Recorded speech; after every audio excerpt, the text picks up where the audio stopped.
Bonjour à toutes et à tous et bienvenue dans votre rendez-vous technologique hebdomadaire. Je suis très heureux de vous retrouver et je vais partager avec vous l'actualité technologique avec Ragil Vembe qui est un passionné des questions du numérique. Bonjour Ragil. Bonjour Estime. Ragil, il s'est passé beaucoup de choses dans la sphère technologique ces derniers temps. Apple a dévoilé de nouveaux produits au cours de sa special event qui a eu lieu le 10 septembre dernier. Cet événement était très attendu aussi bien par les consommateurs des produits Apple que par les observateurs du milieu de la tech. Il a ainsi été annoncé au cours de cet événement l'iPhone 11, successif au iPhone 10, l'iPhone 11 Pro, iPhone 11 Pro Max, ça en fait beaucoup, et la 5e série de l'Apple Watch et également un nouvel iPad. Ragil, qu'est-ce qu'il faut retenir de la keynote de Apple et quelles sont les nouveautés apportées dans ces produits cités?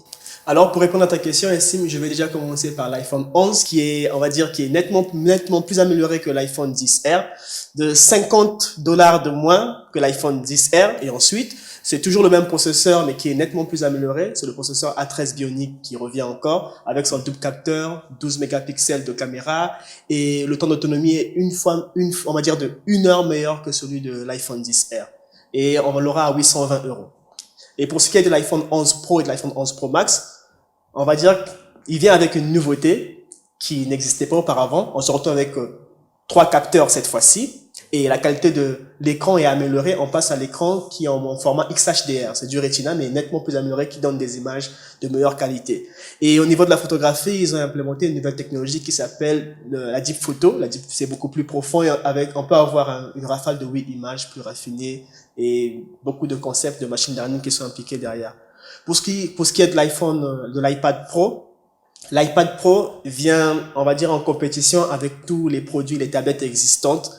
On passe du 9,5 pouces qu'on avait au 10,2 pouces et on a un prix de 380 € par là.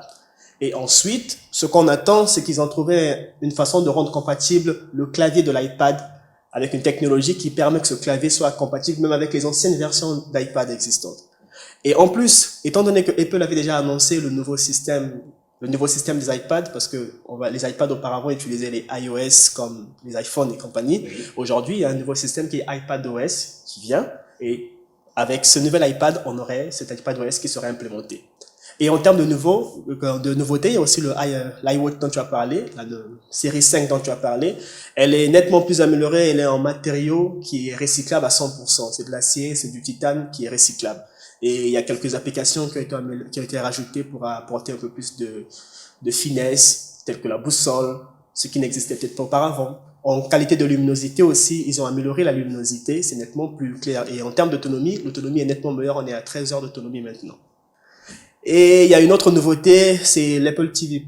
La nouveauté qui a été apportée, c'est un service de streaming qui est, on va dire, concurrent direct à Netflix. Le but étant de fournir du contenu de qualité originale, et l'avantage, c'est qu'ils vont pas fournir du contenu vidéo existant. Tout ce qu'ils vont fournir, ce serait uniquement à 100% original.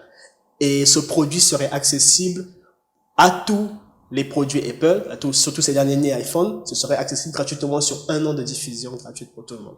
Voilà un peu tout ce qui est nouveauté.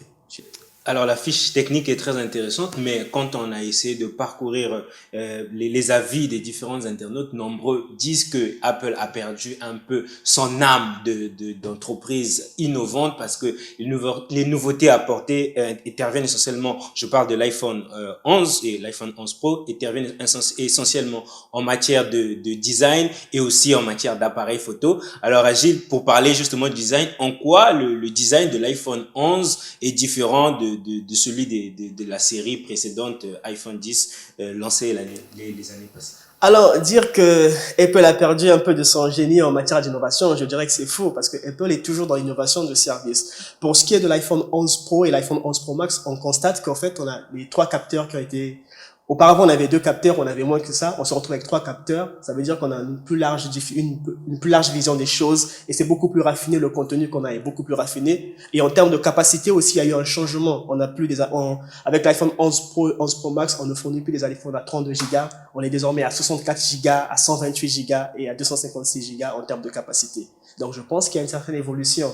Et du point de vue design, qu'est-ce qui change, l'apparence, qu'est-ce qui a changé en dehors de l'ajout de la caméra qui a même été critiquée, beaucoup trollée, comparée parfois à des plaques chauffantes. Bref, c'est une parenthèse. Alors, du point de vue design, quels sont En matière de design, avec l'iPhone 11 Pro, avec l'iPhone 11 Pro et 11 Pro Max, on a rajouté des nouvelles couleurs, du vert sidéral, du vert. C'est des couleurs un peu plus proches de l'obscurité, mais c'est beaucoup plus raffiné. Voilà. On a rajouté 6 nouveaux types de couleurs en termes.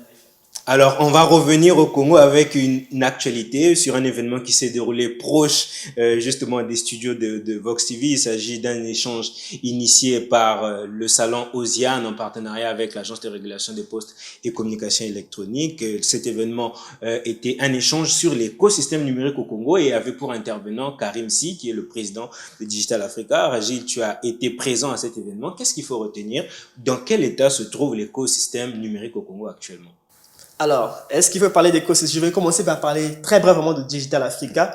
Alors, Karim Si, qui est le fondateur et le président ou l'initiateur de l'initiative Jocolab qui existe au Sénégal, est venu en fait partager son expérience de l'entrepreneuriat et de l'entrepreneuriat social, de ce qui est de Jocolab, de ce qui est de Digital Africa, qui est une initiative qu'il a promue dont le but est de réunir en fait sur une seule plateforme en ligne les entrepreneurs, les personnes désireuses d'entreprendre, les investisseurs et les propulseurs d'entrepreneurs tels que les accélérateurs. Donc, je pense que j'inviterai à tout le monde à suivre l'élément qu'on va diffuser tout à l'heure pour qu'on s'imprègne et ensuite qu'on discute dessus. Alors, on va donc tout de suite suivre un extrait de l'allocution de Karim Si à l'issue de la conférence débat sur l'écosystème numérique au Congo et où il a détaillé quel a été l'intérêt pour lui d'accompagner les jeunes entrepreneurs.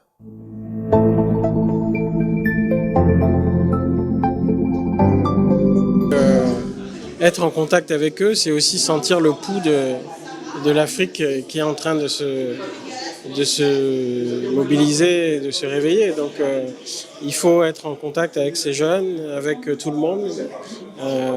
Surtout que l'ambition que l'on porte, notamment à travers l'initiative Digital Africa, c'est vraiment de trouver des solutions concrètes pour aider le porteur de projet à transformer son idée en succès.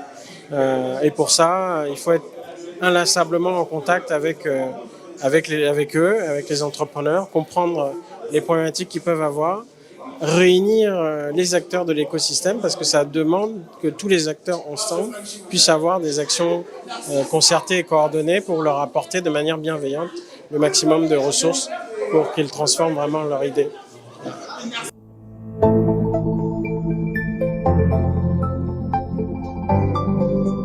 Nous venons là de suivre Karim Si qui a démontré l'importance des échanges qu'il a eu à avoir avec les jeunes entrepreneurs congolais. Agile, en quoi l'expérience de Karim Si peut être bénéfique pour les jeunes qui exercent dans l'écosystème numérique présent? Alors, au vu du partage que les jeunes entrepreneurs, donc les jeunes start-upers et les jeunes de l'écosystème tech en général, dont moi en partie, je pense que ça a été bénéfique parce que c'était un partage d'expérience. Je pense que par rapport à l'expérience ou ce que déjà Karim Si sait de ce qui se passe ailleurs et un peu partout, on va pas dire s'inspirer, mais on peut s'illustrer de ce qu'il a fait lui de son côté pour pouvoir mettre en place un écosystème avec des clusters où les gens peuvent se réunir pour pouvoir voir réellement quelles sont les problématiques. Parce qu'après, c'est vraiment un problème de communication qu'il faut au niveau de notre écosystème. Alors, on reste dans l'actualité technologique. Rachid, dans la culture populaire, on dit souvent que le vendredi 13 est un jour de malheur et je pense que la fin de l'aventure pour les géants du e-commerce Yatou et Afrimarket qui est intervenu le vendredi 13 septembre dernier semble un peu confirmer ce mythe. Alors, le groupe Prosuma, qui est le géant de la distribution ivoirienne, a mis un terme à son service de course en ligne, Yatou, que je venais de citer, qui a été lancé en 2015. Et parallèlement, la start-up Afrimarket spécialisée dans le e-commerce, toujours en Afrique de l'Ouest, a demandé son placement en liquidation judiciaire. Alors, je vais utiliser une expression populaire. Agile, je vais te demander, qu'est-ce qui n'a pas marché? Alors, pour répondre à ta question, ça n'arrive pas souvent déjà qu'on fasse l'écho un peu des faillites des entreprises africaines, surtout au niveau d'Afrique francophone. Généralement, les faillites sont souvent très silencieuses. On va dire qu'avec Afrimarket, c'est un retrait des investisseurs parce que ils se sont rendus compte de la montée de Jumia qui est actuellement l'un des leaders en matière de e-commerce en Afrique. Et les investisseurs, après avoir longtemps accompagné Afrimarket, se sont rendus compte qu'ils ne pouvaient plus le faire parce que le e-commerce est complexe. L'Afrique est malheureusement un continent très complexe. Ils se sont retirés. Pour ce qui est de Yatou, de son côté, on va dire que c'est un problème de compréhension du modèle économique et du modèle financier ou du modèle de la plateforme, de l'écosystème existant. Et c'est le même principe. Les investisseurs et les personnes, les actionnaires ont considéré qu'ils ne pouvaient plus poursuivre, ils ne pouvaient plus accompagner ces entrepreneurs ou cette start-up-là, et ils se sont également retirés malheureusement. Dommage que ça arrive pour deux géants qu'on voyait, deux entreprises qu'on chérissait déjà, qu'on a vu un peu partout, mais malheureusement c'est ça. Alors c'est avec ces mots-là qu'on va fermer la parenthèse consacrée à l'actualité. On revient tout de suite pour un échange sur le financement des startups africaines. Ne quittez pas, on revient tout de suite.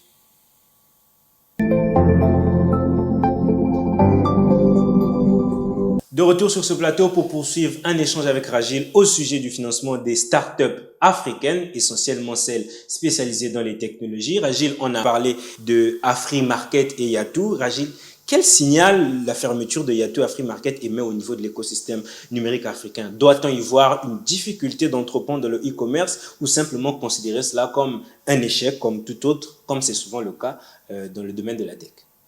Alors, je dirais qu'en fait, il faudrait qu'on se pose deux questions. La première question qu'il faudrait qu'on se pose, c'est de savoir quel est le bon modèle économique pour l'Afrique et pour nos écosystèmes. Et la seconde question, c'est de savoir, est-ce que les startups africaines sont-elles prêtes à être financées? Sont-elles prêtes à être financées? Parce que on va dire dans la série Afrimarket et Yatou, on a constaté que les actionnaires et les investisseurs étaient un peu au centre des deux startups. Parce qu'une fois qu'ils se sont retirés, les startups n'avaient plus assez de sous pour continuer la course. Donc, ce sont les deux questions qu'on doit se poser. Est-ce que on comprend le modèle économique? Quel est le bon modèle économique pour l'Afrique? Est-ce que les startups africaines, elles sont prêtes à être soutenues? Est-ce qu'on peut investir dessus? Voilà un peu, je pense, les deux problématiques. Doit-on investir dessus ou comprend-on le modèle économique? C'est un peu ça les deux problématiques qu'on doit mettre à l'ordre. Ragil, le difficile accès au financement est souvent considéré comme le principal frein qui empêche les startups de décoller en Afrique. Ici, nous parlons de deux entreprises qui ont bénéficié d'importants financements. Le problème ne serait-il pas ailleurs finalement? Faut-il penser comme Naufali que dans le continent, ce n'est pas les financements qui manquent, mais les entreprises finançables? Ragil, donne-nous ton point de vue sur ce sujet. Alors, mon point de vue sur ce sujet serait le suivant.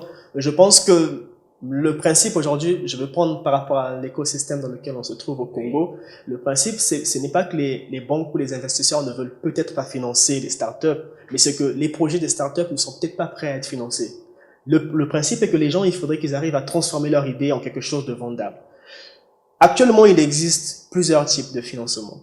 Il y a le financement qu'on connaît déjà en termes d'investisseurs, il y a le financement qui marche très bien ou assez bien chez nous au Congo, les financements d'amorçage qui viennent des programmes de financement tels que Startup Challenger et ainsi de suite. Mais je pense que l'idéal pour les startups, c'est d'aller dans les incubateurs ou dans les accélérateurs pour subir une formation parce que les accélérateurs et les programmes d'accélération les préparent à être financés, les préparent à avoir un prototype. Mais on peut pas vendre une idée à un financeur parce qu'un financeur veut voir quelque chose de vendable. Et il y a un problème aussi de copier-coller. Généralement, au constat fait, on copie des initiatives qui existent en Europe ou aux États-Unis, qui marchent très bien sur d'autres écosystèmes par rapport à leur environnement. On veut les adapter chez nous. Mais généralement, l'adaptation ne marche pas parce qu'on ne veut pas résoudre le problème. Or, je pense que les investisseurs voient tout ça. Je pense que les investisseurs essaient de jauger un peu. Et ça doit être ça le principal frein, en fait, à l'investissement. Ça doit être ça le principal frein qui empêche les gens de mettre de l'argent. Moi, personnellement, je conseillerais aux start-upers ou aux jeunes entrepreneurs de partir dans des programmes d'accélération. Aujourd'hui, on a un peu plus, on peut en compter une dizaine même au Congo-Brazzaville, gérés par plusieurs entreprises. Et dans le programme d'accélération, généralement, les sommes s'élèvent de 500 000 à 10 millions de francs CFA maximum.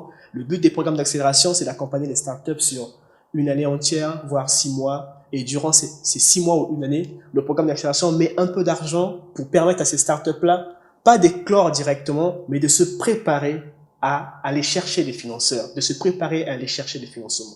Alors Agile, dans ton argumentaire, tu as indiqué le rôle que peuvent jouer les incubateurs. Est-ce que j'ai sous-entendu que les incubateurs devraient plus se préoccuper du renforcement des capacités managériales que de la recherche des financements? Est-ce que je me trompe ou bien il y a une autre piste de solution? Alors, le rôle premier de l'incubateur ou la définition même originelle de l'incubation, c'est justement de garder à la base même de l'incubation, c'est de pouvoir garder l'œuf jusqu'à ce que l'œuf soit à même d'éclore et peut-être même de faire ses premiers pas.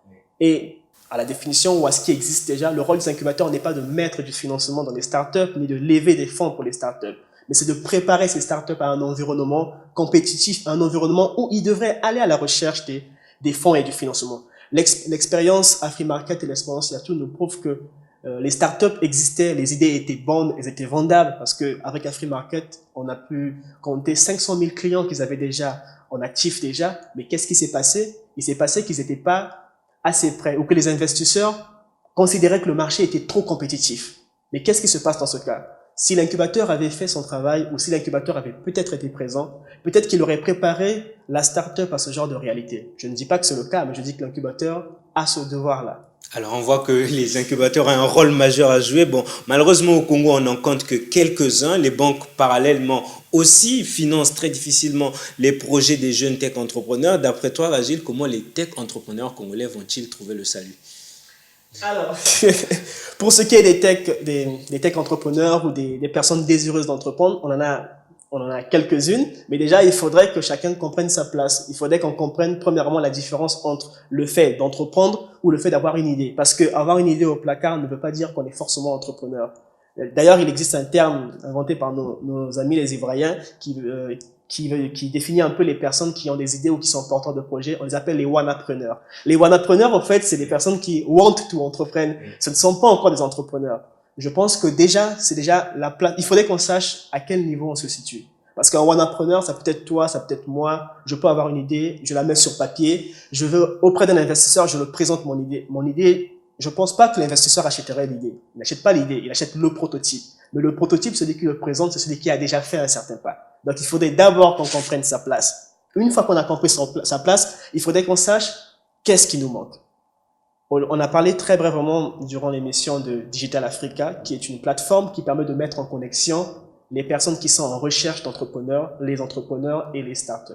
Il existe plusieurs initiatives ou programmes similaires qui permettent aujourd'hui, une fois qu'on est entré, de découvrir ce dont on a besoin. Et parfois, ce dont on a besoin, c'est de formation. Formons-nous d'abord à devenir de très bons entrepreneurs et ensuite, une fois entrepreneurs, cherchons le bon financement, mais ne vendons pas du rêve, en fait. J'espère que le message a été reçu. Merci pour ces informations, Ragil, qui sont d'une très grande utilité, mais tu restes avec nous parce que tout de suite, c'est la rubrique découverte.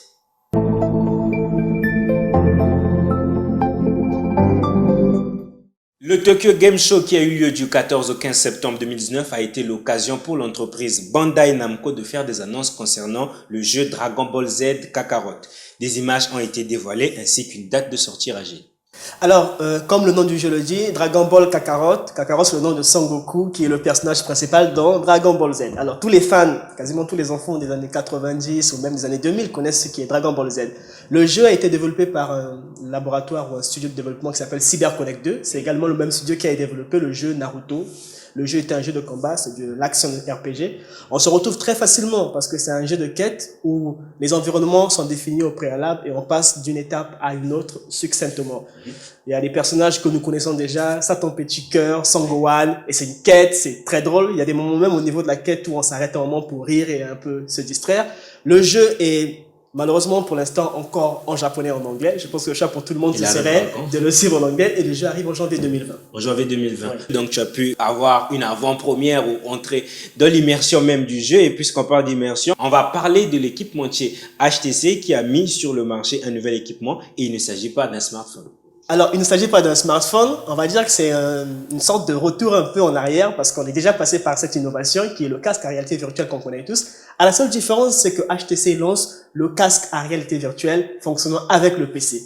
On peut se connecter avec en USB 3 avec son PC via un câble dans la connectique. Et le but de casque, c'est de justement pouvoir avoir accès à un environnement en mode 110 degrés. Et le casque sera disponible d'ici le 3 octobre au prix de 799 € par là. Je souligne qu'il est déjà disponible en précommande. Pour ceux qui nous suivent et qui sont très intéressés par ce produit, vous savez ce que vous avez à faire, c'est justement aller sur le site de Vive Cosmos ou celui de HTC pour précommander votre produit. Merci Ragil d'avoir été avec moi et TechMag se poursuit parce que je reçois Michael Gatse qui est l'initiateur des ateliers e-journalisme. Avec lui, nous allons parler de cette initiative destinée aux professionnels et étudiants dans le domaine des médias. À tout de suite.